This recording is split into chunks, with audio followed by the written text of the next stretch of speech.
सुंदर वन जंगल में रॉकी कबूतर अपनी पत्नी टुन्नी चिड़िया व बेटी चिंकी के साथ रहता था।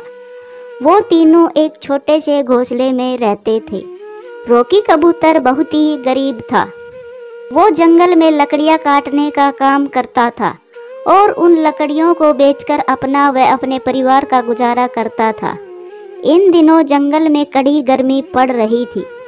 गर्मी के कारण जंगल का हर पक्षी परेशान हो रहा था। एक दिन गर्मी के कारण रॉकी कबूतर के घोंसले की ऊपर की छत गिर जाती है। ये देखकर टुन्नी चिड़िया और रॉकी कबूतर बहुत परेशान होते हैं, क्योंकि अब सारी धूप उनके घोंसले में ही आने लगी थी, जिसके कारण टुन्नी, रॉकी व चिंकी का घोंसले में रहना मुश्किल हो गया था। एक दिन तीनों ऐसे ही बैठे थे। रॉकी जी, अब हम क्या करेंगे? हमारे घोंसले की छत तो पूरी तरह टूट चुकी है। हाँ पापा, अब तो घोंसले में एक पल के लिए भी नहीं बैठा जा रहा। टुन्नी, एक काम करते हैं, हम तीनों मिलकर इसकी छत फिर से बना लेते हैं। रॉकी जी, ऐसे हम कब तक बनाते रहेंगे? वो हर महीने टूट जाती है और अब तो हमारा ये घोंसला भी कितना कमजोर हो चुका है, पता नहीं ये कब गिर जाए। तो फिर क्या करें टुन्नी, छत तो बनानी ही होगी ना, नहीं तो ऐसी तेज धूप में कैसे रहेंगे हम? कितनी तेज धूप है, दिन में गर्मी, रात में गर्मी, ऐसे तो हम बीमार पड़ जाएंगे। पापा, मेरी सहेली सुनहरी है ना, उनके पापा ने घास का घर बनाया है और वो उसी घर में रहते हैं। यहाँ तक उसके पापा ने घास के 4 घर बनाए हैं। एक घर में वो रहते हैं और बाकी 3 घर उन्होंने किराए पर दे दिए हैं। घर के साथ साथ उनकी कमाई भी होती है। पापा, हम भी कुछ ऐसा ही करते हैं ना। और मैंने सुना है धूप में घास पर पानी डालने से वो घास एकदम ठंडी हो जाती है, जिसकी वजह से वो घास का घर बहुत ही ठंडा भी होता है। पापा, उसमें गर्मी बिल्कुल भी नहीं लगेगी। जी, हम भी कुछ ऐसा ही करते हैं ना। अगर हमारा घर भी घास का होगा तो कितना अच्छा होगा, और घास के तो पैसे भी नहीं लगेंगे, वो तो जंगल में ऐसे ही मिल जाएगी। तुम दोनों ऐसे कह रहे हो, लेकिन घास का घर कैसे बना सकते हैं हम? पापा, मैं आपको बताऊंगी कैसे बनाना है घर। पहले हम जंगल में घास ढूंढ कर लाते हैं। चिंकी के कहने पर तीनों उसी समय घने जंगल में घास लेने जाते हैं। गर्मी के कारण सारे पेड़ पौधे मुरझाए हुए थे। जंगल में कहीं पर भी घास का नामो निशान नहीं था। हम जंगल में पता नहीं कितनी दूर आ गए हैं, लेकिन यहाँ पर तो कहीं भी घास दिखाई नहीं दे रही। अब घास कहाँ से लाएं? बस टुन्नी, अब इसके आगे हम नहीं जाएंगे। यहाँ से आगे जंगल और भी गहरा है और वहाँ पर खतरनाक चील भी रहती है। वहाँ जाना हमारा सुरक्षित नहीं रहेगा। क्या खतरनाक चील?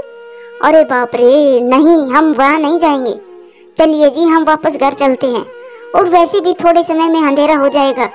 चले चिंकी बेटा, हम घर चलते हैं। ये सुनकर चिंकी उदास हो जाती है और चिंकी को उदास देखकर रॉकी कबूतर परेशान हो जाता है। चिंकी बेटा, चलो। चिंकी एकदम खामोश खड़ी थी। तभी टुन्नी कहती है, चलो चिंकी बेटा, कहाँ खो गई हो तुम? मम्मा, घास मिल जाती तो कितना अच्छा होता ना। चिंकी की यह बात सुनकर रॉकी सोचता है, लगता है घास ना मिलने के कारण मेरी बच्ची कितनी उदास हो गई है, कितनी दुखी लग रही है। नहीं, मैं अपनी बच्ची को दुखी नहीं देख सकता। टुन्नी, मैं ऐसा करता हूँ, तुम और चिंकी घर चले जाओ। देखो, अंधेरा भी होने वाला है और आज मैं लकड़ियाँ तोड़ने भी नहीं आया जंगल में, तो मैं यहाँ आ ही गया हूँ तो थोड़ी लकड़ियाँ तोड़ लेता हूँ। इन्हें बेचकर पैसे मिल जाएंगे। तुम दोनों घर जाओ, मैं थोड़ी समय में घर आ जाऊंगा। अरे, आप कल आ जाना, अभी अंधेरा होने वाला है, फिर आप कैसे आओगे? टुन्नी, ये तो मेरा रोज का काम है, तुम चिंता मत करो, मैं जल्दी करके ही घर आ जाऊंगा। रॉकी की बात सुनकर टुन्नी और चिंकी घर चले जाते हैं। इधर रॉकी जंगल के गहरे हिस्से में चला जाता है। मुझे कहीं से भी घास ढूंढकर घर जाना होगा। रॉकी जंगल के हर हिस्से को अच्छे से जानता था।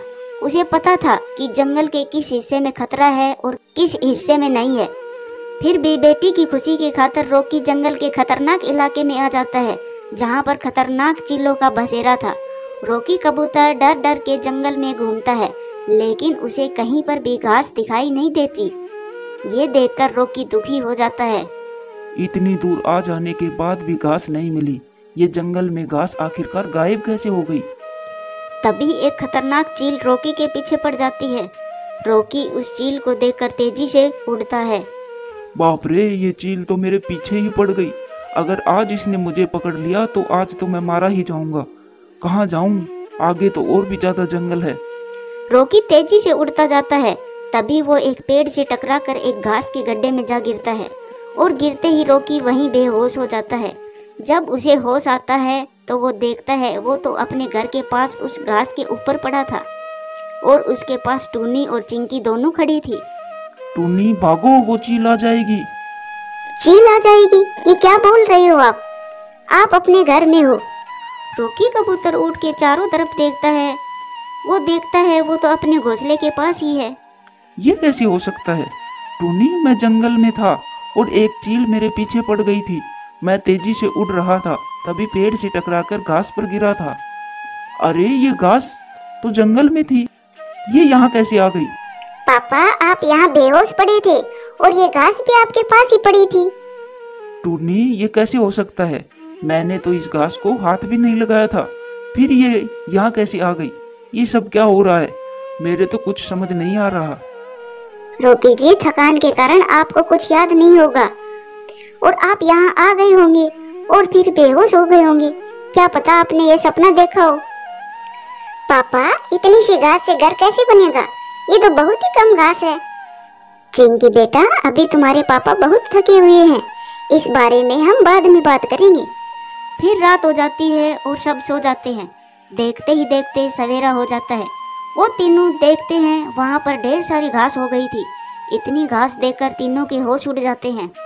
टूनी, ये इतनी सारी घास, ये क्या हो रहा है? तभी उस घास से आवाज आती है। रॉकी, इतना परेशान होने की जरूरत नहीं है। मैं एक जादुई घास हूँ।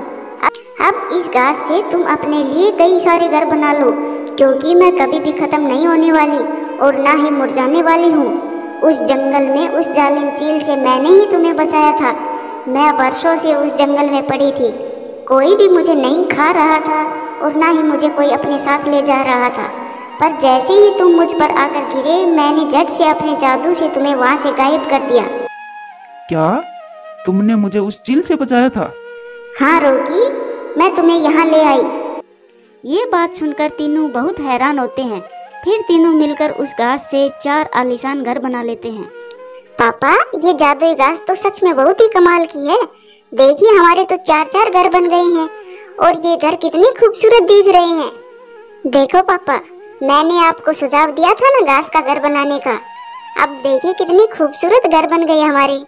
फिर रॉकी कबूतर 3 घर किराए पर दे देता है और एक घर में तीनों खुशी खुशी रहने लगते हैं। देखते ही देखते रॉकी जंगल में सबसे अमीर पक्षी बन जाता है, सब उस जादुई घास की वजह से। फिर तीनों खुशहाल जीवन जीते हैं।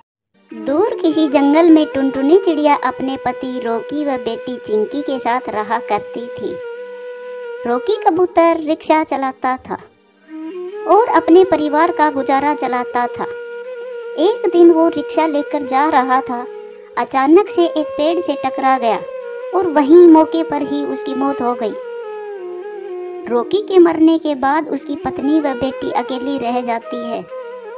टुनटुनी चिड़िया बहुत परेशान थी, क्योंकि वो खुद भी जवान थी और एक बेटी भी थी। चिंकी बेटा, अब हमारा इस जंगल में अकेले रहना सुरक्षित नहीं है।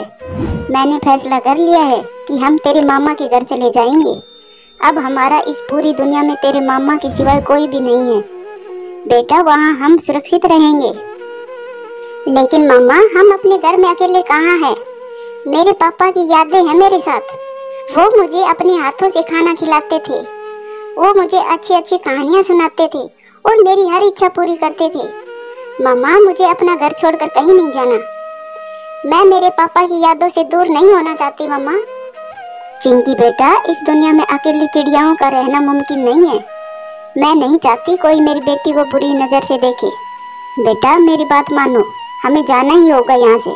फिर चिंकी चिड़िया अपनी मम्मा की बात मान लेती है और अपनी मम्मा के साथ अपने घर चली जाती है। आओ आओ मेरी बहन, कैसी हो? और चिंकी बिटिया, तुम कैसी हो? भैया, मैं ठीक हूँ। भैया, आप तो जानते ही हैं, मेरे पति के देहांत के बाद मेरा व मेरी बेटी का अकेले रहना सुरक्षित नहीं है। वो जंगल अकेली चिड़ियाओं के लिए सुरक्षित नहीं है। इसीलिए मैंने फैसला कर लिया है कि मैं और मेरी बेटी आपके साथ आपके घर में रहेंगे। भैया, आपको कोई ऐतराज तो नहीं है?